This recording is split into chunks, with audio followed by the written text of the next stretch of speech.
Good morning, students. Now we are going to cover our last numerical of cost of equity. In this numerical, we are going to talk about the growth. If we have a multiple growth rate, how we calculate the cost of equity? Now, read the question carefully. A firm is paying a dividend of rupees 1.50 per share. The rate of dividend is expected to grow at 10% for the next 3 years and 5% thereafter infinitely. It means यहाँ पर dividend जो है आपको कितना मिल रहा है 1.50, but इसमें जो ग्रोथ एक्सपेक्ट की जा रही है कि आने वाले 3 years में what we are getting 10% growth and after that it become infinite. Now you have to calculate the market value of the share. अगर ये सिचुएशन है, ये सिनेरियो है, कंपनी इज प्रॉमिसिंग दिस, तो what will be our market price and also what is our required rate of return, that is 15%. Now this is a question where we can use the time value of money concept. Hope students you remember this formula. In this formula, this is our market value that we need to calculate. This is the D0 1 plus growth means this is the dividend that you are going to get in future. And what will be its present value? We can get this by dividing by 1 plus KE, your cost of equity, or you can say required rate of return, plus what you are getting in your after 3 years if your growth rate is changing. Okay तो इन दोनों ही position में क्या है, first में आप कौन सा dividend ले रहे हैं, जो आपको फर्स्ट 3 years में मिलेगा उसकी वैल्यू आप चेक करेंगे, और थर्ड के लास्ट में आप कौन सा डिविडेंड ले रहे हैं, वो डिविडेंड जो आपका आगे चल के इनफाइनाइट होने वाला है, जो आपको रिसीव होगा. ओके तो इन जब इसी की कंडीशन है आपके पास कि ग्रोथ रेट मेरा चेंज हो रहा है, तब मैं अपनी कॉस्ट ऑफ इक्विटी हमें जो है कैसे निकलेगी, या फिर आपका मार्केट प्राइस कैसे निकलेगा, तब आप लोग इस तरह से जो है ग्रोथ को यूज करते हैं या ये फॉर्मूला आप लगाते हैं. यहाँ जनरली हम टाइम वैल्यू ऑफ मनी का कॉन्सेप्ट अप्लाई कर रहे हैं. तो आप देखिए यहाँ पर इंफॉर्मेशन क्या गिवन होगी, 15% your cost of equity, growth 10 and 5% and your dividend 1.5. Now what is the market price? Market price calculate करने के लिए 0 ईयर में आपके पास 1.5 डिविडेंड है, उसकी वैल्यू तो कोई चेंज नहीं होने वाली. फर्स्ट ईयर में आफ्टर वन ईयर क्या होगी ग्रोथ आपके डिविडेंड की, 1.65 मीन्स 1.5 में आपने अपनी 10% की जो ग्रोथ है वो ऐड कर दी. It means 1.5 plus 10% of 1.5, you will get 1.65. Then in second year you will get 1.82. 1.82 कैसे निकला, 1.65 का 10% ऐड करके. Then after you get 2 in third year. अब जो डिविडेंड मुझे फर्स्ट ईयर के बाद मिल रहा है 1.65, 1.82 and 2, क्या उसकी वैल्यू आज की डेट में उतनी है, नहीं. वो कैलकुलेट करने के लिए कि आज की डेट में इसमें कितनी वैल्यू होगी, हम क्या कर रहे हैं, प्रेजेंट वैल्यू फैक्टर से मल्टीप्लाई. प्रेजेंट वैल्यू फैक्टर्स क्या है, it's the cost of one, it not the cost, sorry, it is the value of 1 rupee if we discount 1 rupee with 15%. हमारा रिक्वायर्ड रेटेड क्या है 15%, तो 15% से आप उसे डिस्काउंट करेंगे. तो प्रेजेंट वैल्यू टेबल की 15% में आप देखेंगे फर्स्ट ईयर में वैल्यू क्या आ रही है 1 रुपी की, that is 0.870, in second year 756 and in third year 658. Okay तो जब 1 रुपी की वैल्यू इतनी है तो इतनी रुपीस की वैल्यू क्या होगी, just multiply it, you will get 1.44, 1.38, 1.32. Then the total, it means you are getting 4.14 rupees as a dividend in next 3 years. Now what dividend you are getting in fourth year, third year में आपको dividend 2 rupees मिल रहा है, तो fourth year में भी आपकी growth add हो रही है। फोर्थ ईयर में जो आपकी ग्रोथ ऐड हो रही है दैट इज ओनली 5%। 5% आपकी क्या है, इनफाइनाइट है। ओके, तो in that case you will calculate the D4। D4 means the dividend for the fourth year. आपको क्या मिलेगा फोर्थ ईयर से डिविडेंड? 2.1। ठीक है, 2.1 कैसे निकला?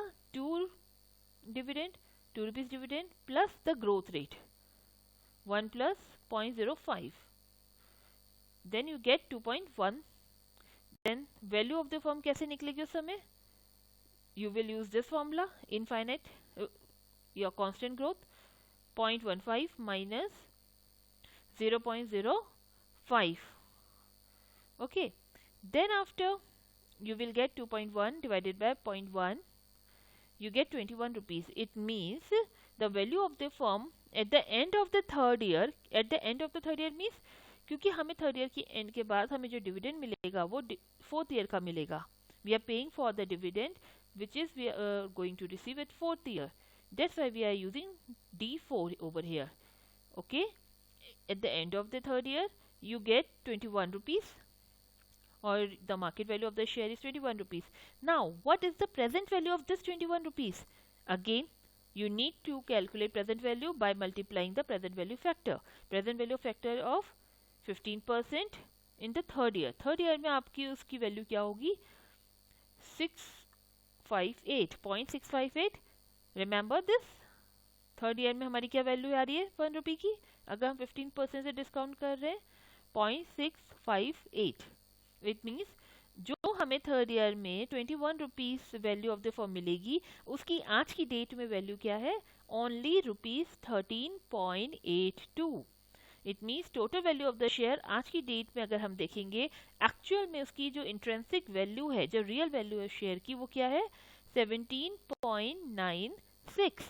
Means the dividend you are getting plus the value of the share 17.96। Clear students? In case of the multiple growth, we calculate the value of the share with the help of this method. Hope you understand it very well. Okay. Now we are going to cover the cost of capital. You can say the cost of whole capital, which is known as weighted average cost of capital. Now students, there is how we are going to calculate our overall cost of capital. If we are talking about cost of capital, it means the cost of capital which include the cost of debt, cost of equity, cost of retained earning, cost of preference share. Here is the concept of retained earning means if we are not going to pay dividend, whatever profit we have, it means we are retaining that profit for our development. But there is also a cost of that retained earning. Okay, that's why we are calculating the cost of retained earning also over here, which is very much similar to cost of equity. Now weighted average cost of capital, or how we are going to calculate our overall cost of capital. Actually weighted average cost of capital is the average cost of a company finance weighted according to the total pool of capital. It means यहाँ पर आप लोग की जो capital अलग अलग आपने arrange करी है, कितना कंट्रीब्यूशन किस कैपिटल का है, उसके वेट के अकॉर्डिंग, उसके कंट्रीब्यूशन के अकॉर्डिंग आप लोग जो है total overall cost of capital को कैलकुलेट करते हैं। लाइक दिस फॉर्मूला, देखिए जनरली हमारा जो कैपिटल होता है, जब हम डेब्ट, इक्विटी, प्रेफरेंशियल सबको लेते हैं तो कंबाइंडली हम उसे जो है कहते हैं अपना कैपिटल स्ट्रक्चर। ठीक है, और ये कैपिटल स्ट्रक्चर में आपकी जो जो कंपोनेंट इंक्लूड हुए हैं उन सब के वेट के अकॉर्डिंग आप जो है उनकी कॉस्ट को जो है मेजर करते हैं। It's a optimum financial mix, you can say कि हमारा ऑप्टिमम फाइनेंशियल मिक्स क्या है जिससे मेरी ओवरऑल कॉस्ट जो है कम आए, आप उस पर वर्क करते हैं। ठीक है, and this overall cost will become the cut off rate well evaluating your capital budgeting proposal. Means यहाँ पर जो आपकी ओवरऑल कॉस्ट आ रही है, इट मीन्स आपने कहा कि मुझे अपने बिजनेस को रन करने के लिए मैंने इक्विटी अरेंज करी, मैंने डेब्ट अरेंज किया, मैंने लोन अरेंज किया, और इन सबको टोटली मैं जो पे कर रहा हूँ इनको अरेंज करने के लिए, what ever cost I am bearing, that is 10%। तो means this 10% is your cut off rate, कि मैं अब वही प्रपोजल एक्सेप्ट करूंगा जहां मुझे इस पैसे को इन्वेस्ट करने से एटलीस्ट 10% अर्निंग होनी चाहिए, मेरी कॉस्ट के बराबर तो अर्निंग हो, ठीक है, नॉट लेस देन दैट। तो वो आपका कट ऑफ का काम करता है जब आप कैपिटल बजटिंग डिसीजन ले रहे हैं, अपने बिजनेस में इन्वेस्टमेंट डिसीजन जब आप लेते हैं। Okay students, now this is the formula to calculate overall cost of capital, weighted average cost of capital, or you can say cost of capital equals to cost of equity into the weight of cost of equity, means कितना contribution आपके total pool of fund में equity का है, then cost of debt, then weightage of debt, and so on. Clear students? Now how we are going to calculate the weight? यहाँ में weight calculate करने के लिए अलग अलग मेजर्स हैं, अलग अलग असम्पशंस हैं। We can calculate the weight on the basis of historical value, means जिस समय आपने फर्स्ट टाइम उस कैपिटल को अरेंज किया था, whatever you have paid और whatever the value of that capital at that time, आप उसके बेसिस में जब अपने वेट को कैलकुलेट करते हैं तो हम कहते हैं इट्स अ हिस्टोरिकल वेट। इसके पीछे अजम्पशन ये रहता है कि आपकी जो कैपिटल स्ट्रक्चर उस समय आपने जो डिज़ाइन किया था, that is optimum capital structure, and हमें उस ऑप्टिमम स्ट्रक्चर को आगे भी मेंटेन करना है। That's why you are using a historical weight, because it has a long term prospects. And for historical weight, we have one book value weight method under your historical weight, and second is a market value weight. In book value means already published record में जो value आपकी उस particular capital की दे रखी है, कि कितना depth है आपके पास, कितना इक्विटी आपके पास है, आप बेस्ड ऑन दैट जो बुक में आपकी है वैल्यू, भले उसकी मार्केट वैल्यू समय कुछ और हो सकता है बुक में आपके शेयर की वैल्यू समय दे रखी हो 10 रुपीज़, पर राइट नाउ आपका मार्केट में वो शेयर 200 का सेल आउट हो रहा है, तो आप 200 को कंसिडर नहीं कर रहे हैं, आप 10 रुपीज़ को कंसिडर कर रहे हैं, तो वो है हमारा बुक वैल्यू वेट। आप उसके बेसिस में आप लोग जो है अपनी ओवरऑल कॉस्ट को इवेल्युएट कर रहे हो। ओके, यहाँ पर आप लोग जो है जब मार्केट वैल्यू को लेंगे तो मार्केट वैल्यू का मतलब है उस समय एट प्रेजेंट उस पर्टिकुलर कैपिटल की जो मार्केट वैल्यू है। जैसे 10 रुपये मैंने आपको बोला, 10 रुपीज़ फॉर इक्विटी जब आपका वो इशू की गई थी स्टार्टिंग में, बट आफ्टर 10 ईयर उस इक्विटी की वैल्यू जो है अब 200 पर शेयर है, तो अब यहाँ 10 नहीं ले रहे, आप यहाँ क्या ले रहे हैं 200 रुपीज़ पर शेयर के हिसाब के अकॉर्डिंग आप कैलकुलेट करेंगे अपनी वेट को, ठीक है। तो यहाँ आपका मार्केट वैल्यू वेट हो गया, and it keep on fluctuating, क्योंकि मार्केट में आप देखते होंगे शेयर्स के प्राइस अप्स एंड डाउन होते रहते हैं, वैसे ही आपके बाकी कॉस्ट कैपिटल्स के भी प्राइसेस अप्स एंड डाउन होंगे, तो it keep on fluctuating. But ये आपकी मार्केट बहुत क्लोजली आपके जो प्रिवेल रेट है मार्केट में, जो करंट रेट चल रहे हैं उसके अकॉर्डिंग आपके लिए जो है कॉस्ट को इवेल्युएट करता है। Then second is your marginal weight. Marginal weight होता है आपका जो आपने अपने फंड को इंक्रीज किया। सपोज अभी आपके पास 10 लाख कैपिटल है, अब आपने कहा कि मैं नया प्रोजेक्ट शुरू कर रहा हूँ जिसमें मेरी वर्थ जो आप जो कैपिटल आप लगा रहे हैं वो सपोज आपने कहा 5 लाख में लगा रहा हूँ, तो इट मीन्स उस 5 लाख के लिए आपने अरेंज करने के लिए जो कॉम्बिनेशन यूज़ किया है कि 5 लाख में डेप्ट मेरा कितना होगा, मेरा इक्विटी कितना होगा, उसका जो ब्रेकअप है that you are using, that you are taking as the weight, and उसके बेसिस आप ओवरऑल कॉस्ट ऑफ कैपिटल को इवेल्युएट कर रहे हो। क्लियर? क्योंकि यहाँ पर आपके मार्जिनल वेट अगर आप ले रहे हो तो यहाँ आपकी बुक वैल्यू, मार्केट वैल्यू, ये सारा जो कॉन्फ्लिक्ट होता है हमारा वो ख़त्म हो जाता है, but it is not consider for long term application because it keep on changing. But well book value अगर हम देखें दोनों वेट्स में कैलकुलेट करें तो book value is operationally convenient, ठीक है। आप ऑपरेशनली कन्वीनियंट है क्यों? क्योंकि आपको आपके जो अकाउंट्स है, फाइनल अकाउंट्स हैं, आपके एनुअल रिपोर्ट्स है, उसमें आपको वो वैल्यूज मिल रही हैं। The market value base is theoretically consistent and sound. अगर हम देखें, अगर मार्केट वैल्यू आप देखेंगे थियोटिकली तो बहुत अच्छा है और बहुत सही माना जाता है। Therefore a better indicator of the firm, आपकी फर्म का बेटर इंडिकेटर है। ट्रू कैपिटल स्ट्रक्चर के बारे में आपको बताता है, कॉस्ट ऑफ कैपिटल के बारे में आपको बता रहा है। क्यों? क्योंकि एट प्रेजेंट उसकी क्या वैल्यू है, एट प्रेजेंट आपकी कंपनी कितनी कॉस्ट को बेयर कर रही है, वो चीज़ आप कैलकुलेट कर सकते हैं with the help of market value. Although book value method is convenient but prefer market value because it gives you a very closed answer of cost of capital. Okay students, now we are covering a numerical part of weighted average cost of capital. See this question only. Right now we are going to cover this numerical in detail in next class. This is just a hint. देखिए, the firm after tax cost of capital specific sources as follow. अलग अलग sources से जो उन्होंने capital arrange करी है उसकी cost क्या है? कॉस्ट ऑफ डेप्ट 8%, जो अभी आपने cost of equity, cost of डेप्ट, cost of preference share calculate किए हैं, यहाँ ऑलरेडी उन्होंने कैलकुलेट करके आपको दे रखी है। ठीक है, cost of preference share 14, cost of equity 17।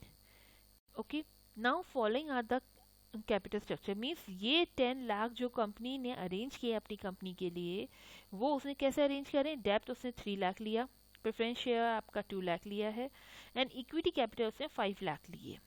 Okay, now you need to calculate कि मेरी कॉस्ट ऑफ कैपिटल क्या है। तो उसे कैलकुलेट करने का मेथड क्या है आपका? You have to make this table in your exam. First column the total source of fund, कहाँ कहाँ से आपने इस फंड को अरेंज किया है, कितना अमाउंट अरेंज किया है, 3, 2 एंड 5 फॉर डेप्ट, प्रेफरेंस शेयर एंड इक्विटी। ठीक है, now this is your proportion. Proportion means the weight, क्या वेट है इसका?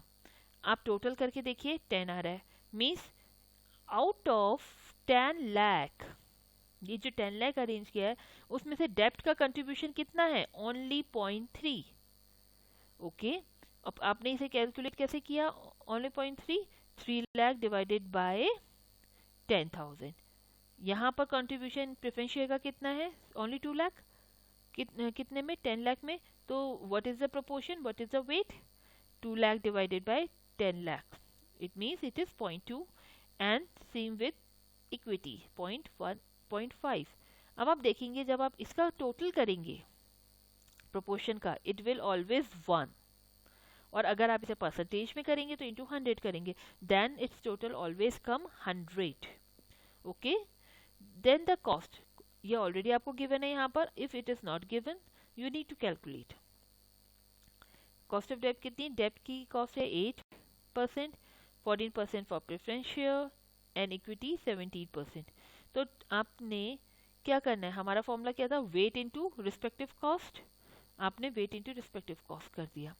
weight is 3 and cost is 8, multiply 0.024, okay, then 0.028, then 0.085, it means the total cost क्या हो गई आपकी? प्लस करेंगे 0.137 और in percentage multiply by 100, it means the total overall cost of this capital structure is 13.7%. okay, or you can calculate this by the help of this method also.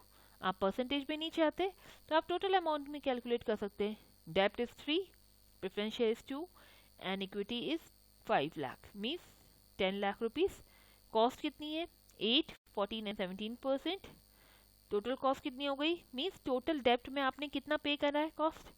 8% of 3 lakh, that means 24,000, 14% of 2 lakh, that means 28,000, 17% of 5 lakh, that means 85,000। Total cost कितनी आपने पे करी है? 1,37,000। It means 1,37,000 आपने cost पे करी है। कितनी कैपिटल के लिए की है? 10 लाख के लिए। ठीक है, इंटू 100, इट मीन्स 13.7% आपने कॉस्ट को बेयर किया है। तो कॉस्ट ऑफ कैपिटल या weighted average cost of capital in this capital structure is 13.7। अब this is depend on you whether you want to use this method or you want to use this method. Okay students, in next class we will continue with this same question where we calculate the cost of capital with the help of marginal value, with the help of market value, etc. Okay, thank you students.